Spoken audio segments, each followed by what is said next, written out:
Muchas gracias. Quiero dar las gracias en nombre de la Asociación de Guiñar en Eguiñes y en el mío propio por haber contado con la asociación y conmigo para acudir hoy a... Tengo la garganta jorobada, sí. Para acudir a esta jornada. Lo has admitido tú, Rafa, pero ciertamente estabas aprovechando que no te podían avisar de que se te terminaba el tiempo.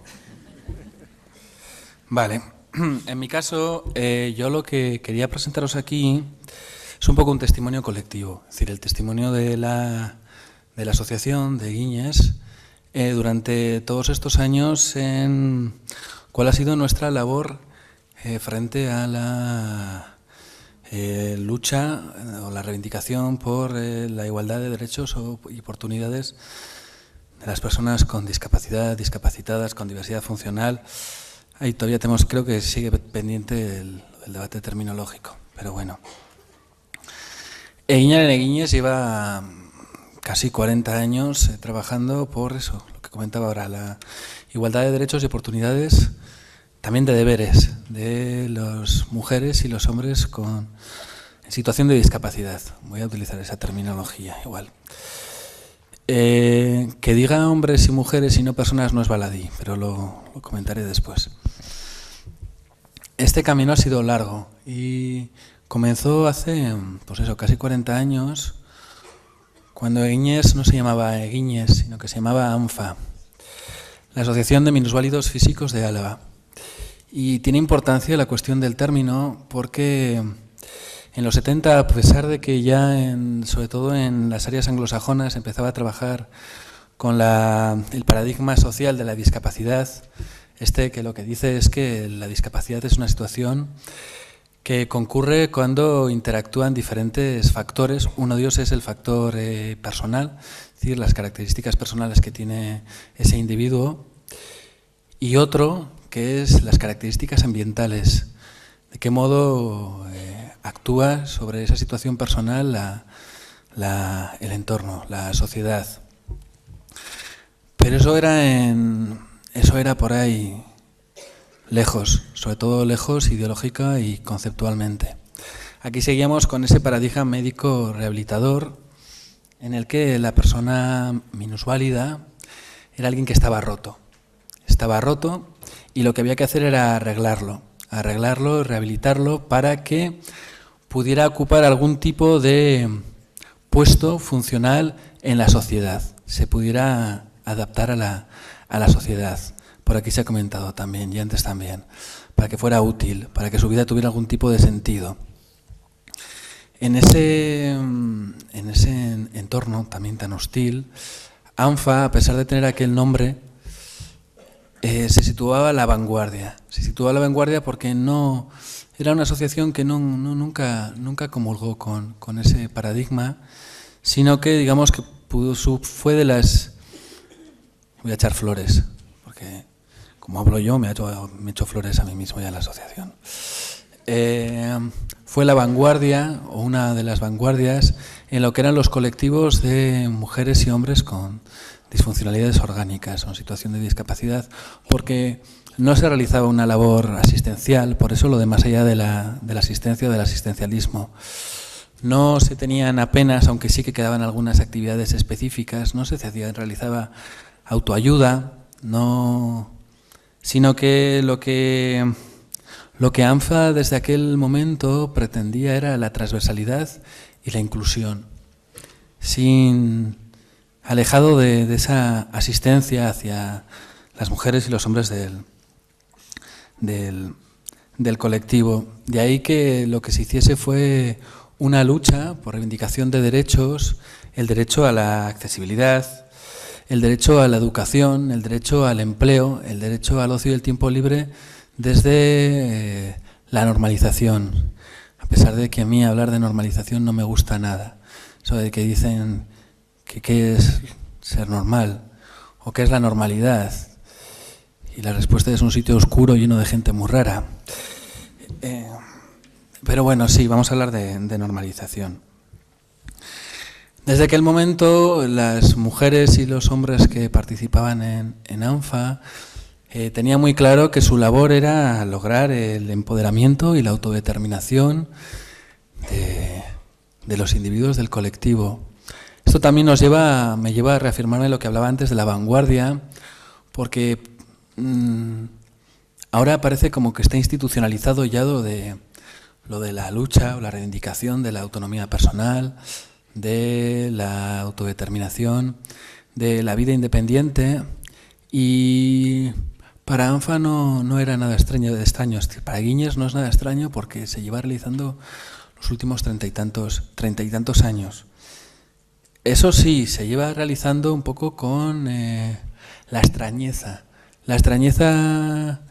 por parte de otros colectivos, es decir, de otras también entidades del colectivo, y sobre todo por parte del resto de la sociedad y por parte de las administraciones que no entendían mucho la posición de la asociación. Pero ANFA siempre tuvo claro, como comentaba antes, que la discapacidad no es una característica propia de la persona, sino que es el producto de la interacción con un entorno hostil. Y eso ha sido un poco el modelo que se llevó en las reivindicaciones que traía ANFA. Al cabo del tiempo, cuando ya el modelo social era algo de lo que aquí se hablaba, ya el modelo médico había dado, sigue dando sus últimos coletazos, pero bueno. Eguíñez también, es decir, ANFA decidió que no se podían seguir llamando minusválidos físicos, no tenía sentido. Cambió el nombre, pero siguió siendo un poco modelo y referencia también para otro tipo de entidades que durante todos estos años también han delegado de alguna manera lo que era la lucha reivindicativa, la lucha con las instituciones y el tratar de difundir ese mensaje de autodeterminación, de defensa de derechos y deberes y oportunidades frente al resto de la sociedad y las administraciones. Desde Eguíñez se ha trabajado mucho cuestiones que en un momento dado, desde ese paradigma que veía a las mujeres y hombres de mi colectivo como seres rotos, no se entendía. Y era que quisiéramos participar en igualdad de condiciones, participar en la sociedad, participar en política, participar en las decisiones y encima participar de un modo directo. Es decir, no delegar, sino en lo que tenía que ver directamente con nuestras cuestiones, pero en lo que tiene que ver con la ciudadanía. Es decir, exigir los derechos de ciudadanía. Por eso desde Eguíñez se ha trabajado mucho la participación directa, la participación política, la democracia participativa. Participamos en diversos foros institucionales y sociales, porque encima nuestra labor también la entendemos que es llevar el colectivo, la visibilización del colectivo a otros lugares, a otros foros sociales, a otras entidades que por ciertas cuestiones pues no tienen un trato directo, y creemos que nuestra aportación es positiva, es necesaria y además es imprescindible que desde otros colectivos se vea de qué modo se vive también esas otras situaciones que les importan, pero desde nuestra perspectiva. Esto, como comentaba antes, también nos ha traído ciertas dificultades, y es que Eguíñez, llevando la voz de nuestros socios y socias en este tipo de reivindicaciones, se convirtió y se ha convertido en una asociación peculiar e incómoda, porque no hemos batallado bastante y nos hemos colocado enfrente de todas las administraciones, también de ciertos otros colectivos y tal, para reivindicar nuestros derechos. Y eso, sobre todo de las administraciones, no ha gustado. Parece que lo que les gusta, están muy concienciados, es decir, es lo de siempre, lo de la concienciación y tal, que se repite mucho. Pero la concienciación, están súper concienciados con tal de que no les toques las narices.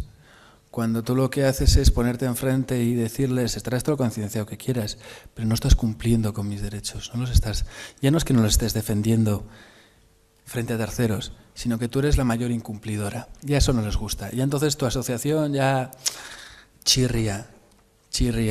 Es, no sé, te tienes que dedicar a otras cosas. Parece ser que las asociaciones se dedican a otras cosas y no a reivindicar derechos. No quiero decir que el resto de las asociaciones no lo hagan, porque sí que lo hacen. Decimos que nosotros realmente es nuestra actividad, no hacemos otra cosa. Reivindicar los derechos, reivindicar los deberes, la igualdad de oportunidades, estar allí donde creemos que se tiene que visibilizar la situación de los hombres y mujeres de nuestro colectivo, impulsar y exigir que todos los bienes, todos los servicios sean accesibles, sean utilizables, sean permeables para todas las personas, para toda la diversidad, y exigir la creación de aquellos que no existen y que creemos que deben existir. Esto nos ha llevado al momento actual en el que se plantean nuevos retos para el colectivo de mujeres y hombres en situación de discapacidad, disfuncionalidades orgánicas o que viven con una diversidad funcional, que hay que asumir. Y los tenemos claros cuáles son. Por parte de Eguíñez tenemos claros cuáles son los prioritarios. Y es muy básico, porque lo engloba todo y tiene que ver con esa autodeterminación, esa vida independiente que llevamos haciendo 35 años, pero que ahora ha cogido fuerza. Ahora ha cogido mucha fuerza y tenemos que seguir ahí. Y seguiremos ahí en vanguardia exigiéndola, porque parece que lo mismo. Las instituciones están muy concienciadas, pero hay cuestiones como esta que siguen sin entenderla. Es increíble, pero siguen sin entender que alguien no quiera tener solamente la posibilidad de o vivo con mis padres o vivo en una institución. Que quiera vivir solo, o que quiera vivir con una pareja, o que quiera vivir en un piso compartido, pero que necesite esos apoyos para la vida independiente, que parece que aquí todo se arregla incluso con una paga. Es decir, no, si yo ya pago esto que dice la ley, eso no es suficiente. Hay otras cuestiones que nos ponen en vanguardia otra vez, y es por lo que hablaba antes de hombres y mujeres y no de personas, y es el reconocimiento de la dimensión sexual de las mujeres y hombres con diversidad funcional.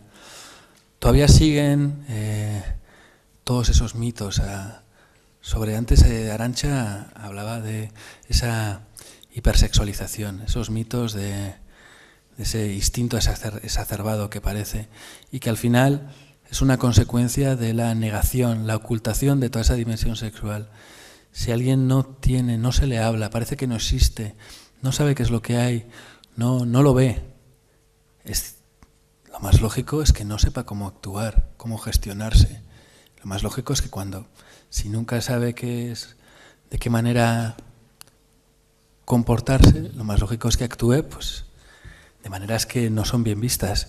Luego se dice que es que tiene el instinto exacerbado. No, lo que pasa es que nunca nadie le ha hablado de qué es eso de su dimensión sexual o erótica, de sus deseos, de sus apetencias, de cómo gestionarse. Y nos vemos ahí, en que en estos momentos es una de las reivindicaciones que tenemos y una de las necesidades, y no solo para nosotros, sino para el resto de la sociedad, que se nos vea como hombres y como mujeres, como seres sexuados, deseantes, deseables, que es muy importante, y no como esos eternos niños o eternos ángeles o esos pirados de instinto exacerbado. Y haciendo hincapié en esta dimensión sexual, otro de los retos, y de lo que la Eguíñez hace un especial hincapié, es en el reconocimiento de las mujeres con diversidad funcional en su plano de mujeres. Mujeres en igualdad. Mujeres en igualdad frente a otras mujeres. Porque hablamos mucho también de la doble discriminación. Esa discriminación, esa discapacitación por un lado, y la discriminación por el hecho de ser mujer. Pero también nos encontramos con que frente al resto de mujeres, muchas veces las primeras que no reconocen a las mujeres con discapacidad en su plano de mujeres son las propias mujeres. Incluso los propios movimientos de mujeres. A veces de manera explícita, pero a veces de manera implícita. A veces con lo que dicen, pero a veces con sus gestos, con sus olvidos, con sus... Bueno, pero esto tampoco es importante, esas cuestiones. Y eso lo que hace es también desmerecer o minusvalorar, vamos a volver a hablar de la terminología, a las mujeres con con disfuncionalidades orgánicas en situación de discapacidad como mujeres. Y creemos que es uno de los retos, y es uno de los retos que Eguíñez está dispuesto a asumir en este momento y que los va a asumir. Y que para eso, evidentemente, necesitamos la colaboración, la cooperación de parte de la... Muy bien, no me los voy a comer. Y si cierro los ojos, yo también digo que no cuele. No. Bueno, por terminar, no voy a utilizar estos 5 minutos, pero igual os preguntéis de qué, y esto que he contado, Igor, ¿de qué nos sirve a nosotros como profesionales de la enfermería? Yo creo que de mucho, pero por poner algo un poco... No me pongas ahora 2 minutos, que no han pasado 3, Vosotras, vuestra vocación, vuestro entorno de estudio, vuestro entorno de trabajo, evidentemente es el entorno sociosanitario, pero sobre todo el entorno sociosanitario. Y aquí el paradigma médico rehabilitador es donde encuentra su último resquicio, su resquicio más importante, pues porque es de donde nació y de donde va a ser más difícil sacarlo. Por eso es importante que a vosotras es a quien os cale mucho el discurso social, el discurso de la autonomía personal. A vosotras, a los médicos, a los celadores, a cualquier profesional del entorno sanitario. Y porque quisiera terminar con una frase de Patricia Brodna, que es una doctora argentina en ciencias políticas, que dice: la discapacidad no es una condición a curar, a completar o reparar. Es una construcción relacional entre la sociedad y un sujeto, individual o colectivo. La discapacidad toma cuerpo en un espacio situacional, dinámico e interactivo entre alguien con cierta particularidad y la comunidad que le rodea. No estáis para curar la discapacidad, estáis para curar las patologías con las que os aparezcan las personas con discapacidad, es decir, esas cuestiones que necesitan cuidado, pero como en el resto. Es decir, vuestra labor no es esa, la de arreglar a alguien para que esté lo suficientemente arreglado para que sea útil a la sociedad. De hecho, vuestra labor, nuestra labor, la labor de la sociedad es crear una sociedad inclusiva en la que el valor de las personas no se mida por su productividad, por su posibilidad de adaptarse a tal y como están las cosas, sino que la labor que tenemos es la de variarla, la de convivir en diversidad, aceptar la diversidad como un valor y no un hándicap. Ese es el reto que nosotros asumimos y nosotras como sociedad, como asociación, y que os lanzamos a vosotras como sociedad. Muchas gracias.